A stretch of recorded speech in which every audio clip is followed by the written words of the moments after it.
اور جب ہم لوگوں کو تکلیف پہنچنے کے بعد اپنی رحمت سے آسائش کا مزہ چکھاتے ہیں تو وہ ہماری آیتوں میں ہیلے کرنے لگتے ہیں۔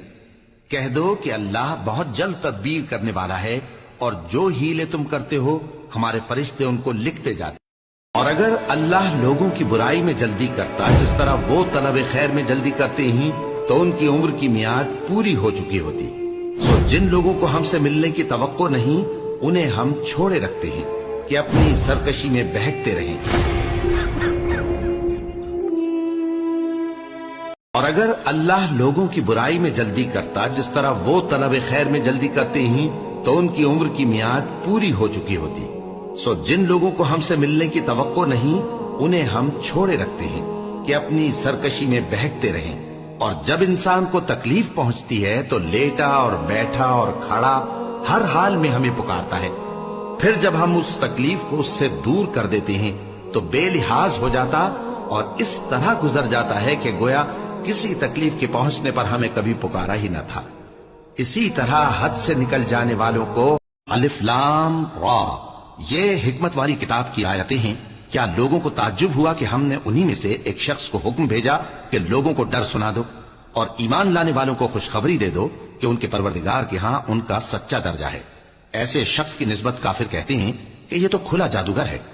تمہارا پروردگار تو اللہ ہی ہے جس نے آسمان اور زمین 6 دن میں بنائے، پھر عرش پر جلوہ افروز ہوا۔ وہی ہر ایک کام کا انتظام کرتا ہے، کوئی اس کے پاس اس کی اجازت حاصل کیے بغیر کسی کی سفارش نہیں کر سکتا۔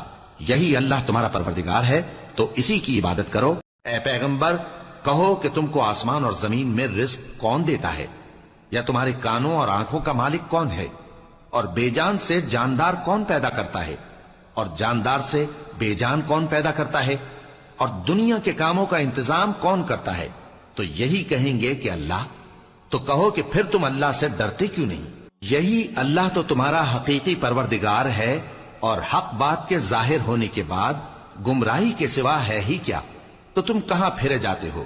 اسی طرح اللہ کا ارشاد ان نافرمانوں کے حق میں ثابت ہو کر، اور جنہوں نے برے کام کیے تو برائی کا بدلہ ویسا ہی ہوگا، اور ان کے چہروں پر ذلت چھا جائے گی اور کوئی ان کو اللہ سے بچانے والا نہ ہوگا۔ ان کے چہروں کی سیاہی کا یہ عالم ہوگا کہ ان پر گویا اندھیری رات کے ٹکڑے اڑا دیے گئے ہیں۔ یہی دوزخی ہیں کہ ہمیشہ اس میں رہیں گے۔ اور جس دن ہم ان سب کو جمع کریں گے پھر مشرکوں سے کہیں گے کہ تم اور تمہارے شریک اپنی اپنی جگہ ٹھہرے رہو، تو ہم ان میں جدائی ڈال دیں گے۔ اور ان کے شریک ان سے کہیں گے کہ تم ہم کو تو نہیں پوجا کرتے تھے، پس ہمارے